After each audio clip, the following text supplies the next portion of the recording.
प्यारे बच्चों, नमस्कार। बच्चों, आज हम नया टॉपिक स्टार्ट कर रहे हैं, वर्क, एनर्जी एंड पावर। ठीक है, तो सबसे पहले इसमें हम वर्क को लेते हैं और वर्क पर अपना डिस्कशन शुरू करते हैं।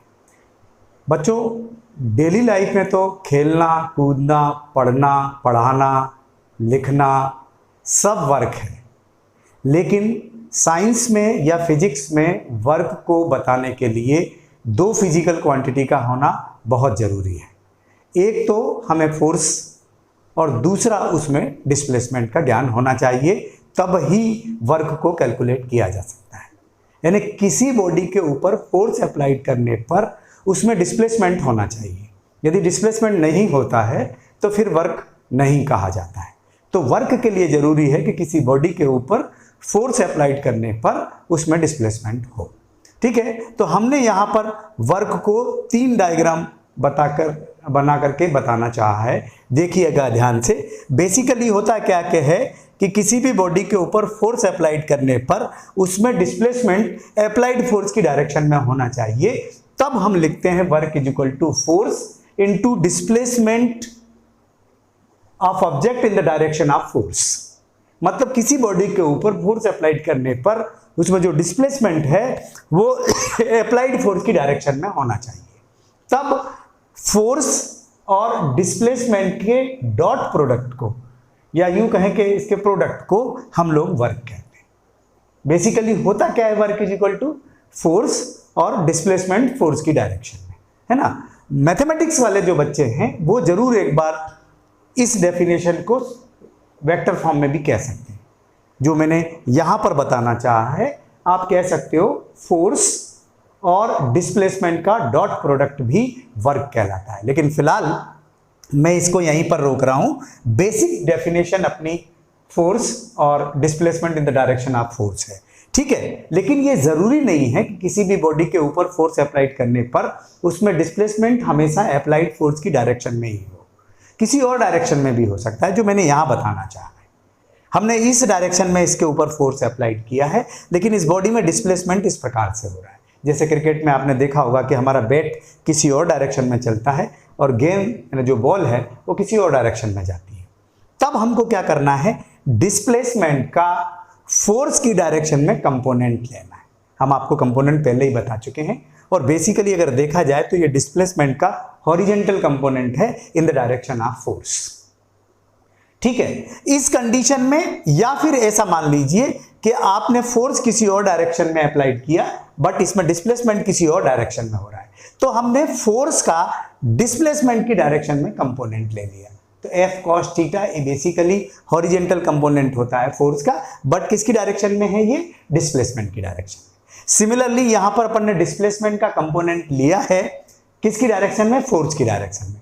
तो डी कॉस थीटा फोर्स की डायरेक्शन में डिस्प्लेसमेंट का कंपोनेंट है। तब वर्क की डेफिनेशन कुछ इस प्रकार से हो जाती है। आप कहेंगे force into component of displacement in the direction of force, है ना। डिस्प्लेसमेंट का जो कंपोनेंट है फोर्स की डायरेक्शन में वो डी कॉस थीटा है, तो हमने फोर्स और डी कॉस थीटा का यहाँ प्रोडक्ट कर दिया। तब आप ऐसा भी कह सकते हो कि द प्रोडक्ट ऑफ फोर्स और component of displacement in the direction of force के प्रोडक्ट को भी हम वर्क कहते हैं। इसका उल्टा भी ले सकते हो, जरूरी नहीं है। जैसे मैंने यहां पर लिया है, यहां पर आप वर्क कैलकुलेट करना चाहते हो तो आपको पहले ले लेना है फोर्स का कंपोनेंट और डिस्प्लेसमेंट से उसका मल्टीपल कर देना है, तो वर्क आपका वही हो जाएगा एफ डी कॉस थीटा। ठीक है, इस प्रकार से जो है आप वर्क को कैलकुलेट कर सकते हो। यानी अगर कहीं एंगल बन रहा है डिस्प्लेसमेंट और फोर्स के बीच में, तो फिर आपको एफ डी कॉस थीटा का इस्तेमाल करना है। और अगर एंगल नहीं बन रहा है, डायरेक्ट आपको दिया हुआ है, बेसिकली यहां भी एंगल लग जाएगा, मैं अभी आपको बताऊंगा। क्योंकि उसी डायरेक्शन में अगर डिस्प्लेसमेंट हो रहा है, फोर्स की डायरेक्शन में ही अगर डिस्प्लेसमेंट हो रहा है, तो यहां पर फोर्स और डिस्प्लेसमेंट के बीच में एंगल 0 का है और cos 0 की वैल्यू 1 होती है, तो ये एफ डी आ जाएगा, यहां पर एफ डी आ गया। ठीक है, यहां मैंने यूनिट बताने की कोशिश की है। देखिएगा, अपने को फोर्स की यूनिट मेजर करना है, तो फोर्स का फार्मूला है फोर्स इनटू डिस्प्लेसमेंट। मैं एसआई सिस्टम की बात कर रहा हूं। फोर्स को न्यूटन में मेजर किया जाता है और डिस्प्लेसमेंट को जो है वो मीटर में मेजर किया जाता है। तो न्यूटन इनटू मीटर होता है जूल। तो वर्क की जो एसआई यूनिट है या एमकेएस यूनिट है वो है जूल। किसी बॉडी के ऊपर 1 न्यूटन का फोर्स अप्लाइड करने पर अगर उसमें डिस्प्लेसमेंट 1 न्यूटन का होता है तो अमाउंट ऑफ वर्क डन जो है वो 1 जूल का होता है। सिमिलरली अगर सीजीएस में बात करें तो फोर्स की यूनिट है डाइन और डिस्प्लेसमेंट की यूनिट है सेंटीमीटर। तो डाइन इंटू सेंटीमीटर को कहते हैं अर्ग। अर्थात किसी बॉडी के ऊपर अगर 1 डाइन का फोर्स अप्लाइड करने पर उसमें डिस्प्लेसमेंट 1 सेंटीमीटर का होता है तो अमाउंट ऑफ वर्क डन जो है वो 1 अर्ग का होता है। ठीक है, तो अर्ग सीजीएस यूनिट है, जूल जो है वो एसआई यूनिट है। डायमेंशन फार्मूला भी मैंने यहाँ पर कैलकुलेट किया हुआ है। डायमेंशन फार्मूला के लिए फोर्स का डायमेंशन फार्मूला होता है mL_t-2 और डिस्प्लेसमेंट का होता है L, तो इसका डायमेंशन फार्मूला हो गया mL2t-2। अगर अपन यहाँ से फंडामेंटल यूनिट देखें तो यहाँ से फंडामेंटल यूनिट के लिए मास के लिए आप ले लोगे केजी, लेंथ के लिए ले लोगे मीटर का स्क्वायर और टाइम के लिए सेकंड का स्क्वायर, इसी को हम कह देते हैं जूल। तो ये जूल आपकी यूनिट हो जाएगी वर्क की। अपन चाहें तो जूल और अर्ग में रिलेशन भी स्टेबलाइज कर सकते हैं, क्योंकि 1 जूल इज इक्वल टू क्या होता है, 1 जूल इज इक्वल टू होता है 1 kg into metre by second square. तो ऑब्वियसली अपन अगर किलो को ग्राम में बदलेंगे तो 10⁻³ ग्राम होता है, और मीटर को अगर सेंटीमीटर में बदलेंगे तो 10⁻² सेंटीमीटर होते हैं बाय सेकेंड स्क्वायर। तो ये हो जाएगा 10⁻, चूंकि इसका स्क्वायर लगा हुआ है यहाँ पर, ये स्क्वायर लगा हुआ है तो इसका भी स्क्वायर कर देंगे तो 10⁻³ ये, और 10⁻² का स्क्वायर करोगे 10⁻⁴ ग्राम सेंटीमीटर पर second square, and this is called अर्ग।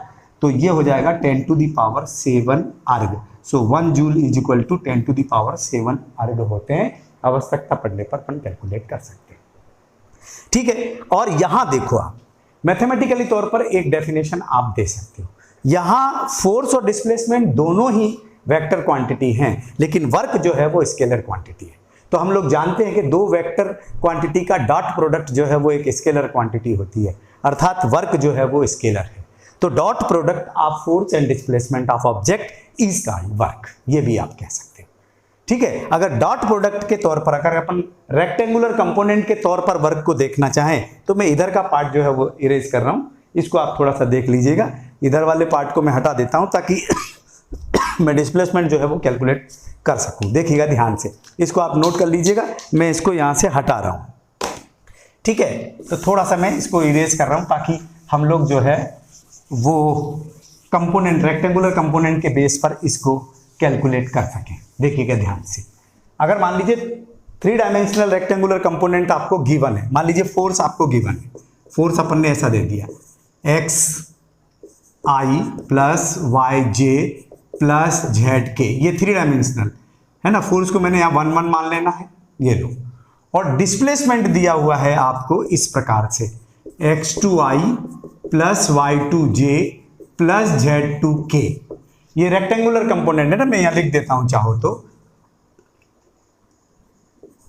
रेक्टेंगुलर कंपोनेंट के बेस पर वर्क है।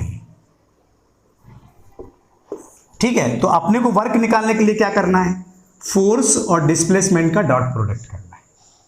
तो अपन को डॉट प्रोडक्ट में बहुत ही इजी है, आई के कोफिशिएंट के साथ प्रोडक्ट करते हैं, जे का जे के साथ करते हैं, के का के साथ करते हैं, तो अमाउंट ऑफ वर्क बड़ी इजीली निकल आएगा। आई डॉट I1 होता है, अगर मैं इसके साथ इससे मल्टीपल करूंगा तो x1 x2 आ जाएगा। फिर J dot J is equal to 1 होता, बट इसके साथ इसका मल्टीपल करूंगा तो y1 y2 आ जाएगा। सिमिलरली यहाँ k का z1 और z2, ये आपका अमाउंट ऑफ वर्क आ जाएगा। अगर इसको देखना चाहते हो तो मैं एक प्रॉब्लम लेके आपको बता देता हूँ किस प्रकार से। मान लीजिए मेरे पास यहाँ पर एक वैल्यू गिवन है, फोर्स की वैल्यू दी है, फोर्स है F इज इक्वल टू ये फोर्स गिवन है अपने को 2I plus 3J plus -5K, और डिस्प्लेसमेंट गिवन है अपने को 2I plus 4J plus 3K। ये आपको मीटर में दे रखा है, ये आपको न्यूटन में दे रखा है, और आपसे अमाउंट ऑफ वर्क पूछा जा रहा है। तो आप अमाउंट ऑफ वर्क कैसे कैलकुलेट करोगे, देखो ध्यान से। हमको वर्क निकालना है तो वर्क इज इक्वल टू होता है force into displacement, dot product करना है, इसका मल्टीपल इसके साथ करो तो 2 2 जा 4 हो जाएगा, इसका मल्टीपल इसके साथ करो, 3 4 जा 12 हो जाएगा, प्लस क्योंकि यहाँ माइनस है इसका मल्टीपल इसके साथ करेंगे तो 3 5 जा 15 हो जाएगा, माइनस का 15 हो जाएगा। So this is equal to 16 minus 15 is equal to 1 joule. Answer आपका आ जाएगा 1 जूल।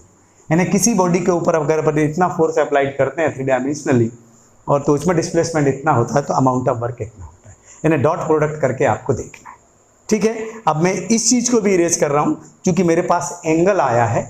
अगर अलग अलग एंगल से कोई बॉडी डिस्प्लेस होती है तो इस आधार पर वर्क जो है वो आपके 3 प्रकार के होते हैं।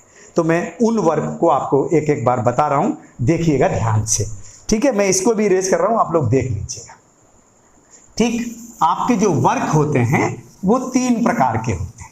एक को हम कहते हैं पॉजिटिव वर्क। मैं एग्जाम्पल यहाँ पर एक्सप्लेन बता दूंगा बोल करके, लेकिन आपको ध्यान रखना है, ठीक है। 3 प्रकार का वर्क होता है। एक होता है पॉजिटिव वर्क। पॉजिटिव वर्क कब कहा जाएगा?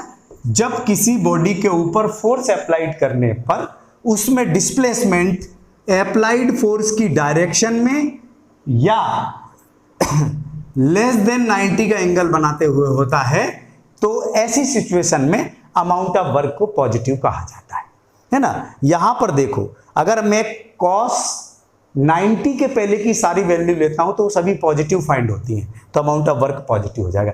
एक्चुअल में ये एक्यूट एंगल है, एक्यूट एंगल है ना। किसी बॉडी के ऊपर फोर्स अप्लाइड करने पर उसमें डिस्प्लेसमेंट अप्लाइड फोर्स की डायरेक्शन में या एक्यूट एंगल बनाते हुए होता है तो अमाउंट ऑफ वर्क पॉजिटिव कहलाता है। एग्जाम्पल के तौर पर देखना चाहें, मान लीजिए हम कुएं से पानी को खींच रहे हैं बाल्टी के माध्यम से, तो हम बाल्टी पर ऊपर की ओर फोर्स अप्लाइड कर रहे हैं और उसमें डिस्प्लेसमेंट भी फोर्स की डायरेक्शन में ही हो रहा है, तो वो अमाउंट ऑफ वर्क आपका पॉजिटिव कहा जाता है। सिमिलरली एक पत्थर को मैंने ऊपर की ओर फेंका, तो जिस डायरेक्शन में मैंने फोर्स अप्लाइड किया था उसी डायरेक्शन में उसमें डिस्प्लेसमेंट हो रहा है, तो वो अमाउंट ऑफ वर्क जो है वो पॉजिटिव कहा जाता है, ठीक है। अगर किसी चीज को मैं धक्का दे करके चलाना चाह रहा हूं तो जिस डायरेक्शन में मैं फोर्स अप्लाइड कर रहा हूं उसी डायरेक्शन में डिस्प्लेसमेंट हो रहा है, तो अमाउंट ऑफ वर्क जो है वो पॉजिटिव होता है। जो भी लेस देन 90 का एंगल बनाते हुए होगा तो वो अमाउंट ऑफ वर्क पॉजिटिव होगा, ठीक है। दूसरा नेगेटिव वर्क। नेगेटिव वर्क कब कहेंगे? तो आप कह सकते हो कि थीटा इज ग्रेटर देन 90 और less than or equal to 180। इस सिचुएशन में ये ऑब्ट्यूस एंगल है, 90 से ग्रेटर का एंगल है, तो आप ऐसा कह सकते हो कि किसी बॉडी के ऊपर फोर्स अप्लाइड करने पर उसमें डिस्प्लेसमेंट अप्लाइड फोर्स की डायरेक्शन के अगेंस्ट या ग्रेटर देन 90 ऑब्ट्यूस एंगल बनाते हुए होता है, तो वो अमाउंट ऑफ वर्क नेगेटिव होता है। फ्रैक्शन फोर्स जब भी वर्क करेगा तो अमाउंट ऑफ वर्क नेगेटिव होगा, क्योंकि फ्रैक्शन हमेशा ऑब्जेक्ट के मोशन के या डिस्प्लेसमेंट के अपोजिट डायरेक्शन में काम करता है। तो फ्रैक्शन फोर्स के द्वारा जब भी वर्क होगा वो आपका नेगेटिव वर्क कहलाएगा। एक दूसरा, जब हम कुएं से पानी को खींचते हैं तो हम बाल्टी के ऊपर की ओर फोर्स अप्लाइड कर रहे हैं, तो बाल्टी ऊपर की ओर डिस्प्लेस हो रही है, तो बाल्टी में डिस्प्लेसमेंट तो ऊपर की ओर हो रहा है, लेकिन जो ग्रेविटेशनल फोर्स होता है वो तो अर्थ के सेंटर की तरफ काम करता है, तो ग्रेविटेशनल फोर्स के रिस्पेक्ट में वो अमाउंट ऑफ वर्क नेगेटिव होगा। सिमिलरली जब हमने पत्थर को ऊपर की तरफ फेंका तो पत्थर में डिस्प्लेसमेंट तो ऊपर की तरफ हुआ, लेकिन ग्रेविटेशनल फोर्स सेंटर की तरफ, अर्थ के सेंटर की तरफ काम कर रहा है, तो ग्रेविटेशनल फोर्स के रिस्पेक्ट में वो अमाउंट ऑफ वर्क जो है वो नेगेटिव होगा, ठीक है। इसी प्रकार से तीसरा जो वर्क है उसको कहते हैं जीरो वर्क। अब जीरो वर्क कब होगा? तो जीरो वर्क या तो थीटा इज इक्वल टू 90 का हो, अर्थात फोर्स और डिस्प्लेसमेंट के बीच में 90 का एंगल बनना चाहिए, या डिस्प्लेसमेंट इज इक्वल टू 0 हो। किसी बॉडी के ऊपर फोर्स अप्लाइड करने पर उसमें डिस्प्लेसमेंट नहीं होना चाहिए, तो वो अमाउंट ऑफ वर्क आपका 0 होगा। जैसे मैं दीवार के ऊपर फोर्स अप्लाइड कर रहा हूं लेकिन ये बॉल यहां से सरक ही नहीं रही, तो ये अमाउंट ऑफ वर्क 0 होगा।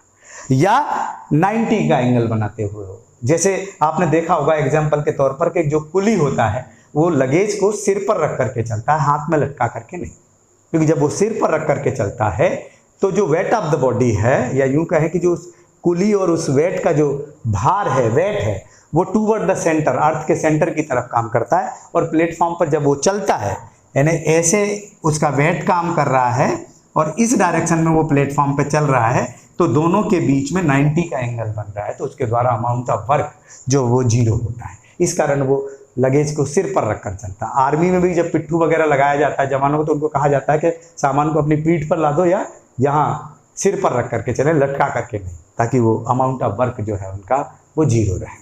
और ध्यान रखना, जब कभी भी कोई बॉडी सर्कुलर पाथ पर रिवॉल्व होगी तो सेंटीपिटल फोर्स के द्वारा जो अमाउंट ऑफ वर्क होगा वो हमेशा 0 होगा, क्योंकि जब भी कोई बॉडी सर्कुलर पाथ पे रिवॉल्व होती है तो जो सेंटीपिटल फोर्स होता है वो सर्कुलर पाथ के सेंटर की ओर काम करता है, लेकिन उसमें डिस्प्लेसमेंट उस पॉइंट पर ड्रा किए गए टेंजेंट की डायरेक्शन में होता है। अर्थात सेंटीपिटल फोर्स और उसमें वेलोसिटी या डिस्प्लेसमेंट के बीच में 90 का एंगल बनता है, तो वो अमाउंट ऑफ वर्क जो है वो 0 होता है।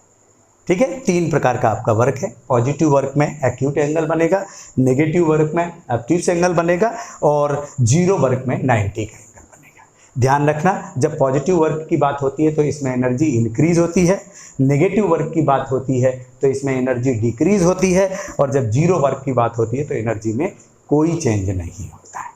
ठीक है, तो वर्क फोर्स इनटू डिस्प्लेसमेंट, इसकी यूनिट जूल या अर्ग, और देखा जाए तो 3 प्रकार का वर्क है, पॉजिटिव, नेगेटिव और 0। कब कब कौन सा है ये तुम्हें याद रखना है। अगली चीज़ मैं बताऊंगा आपको अगले वीडियो में। तब तक के लिए आप सभी को नमस्कार।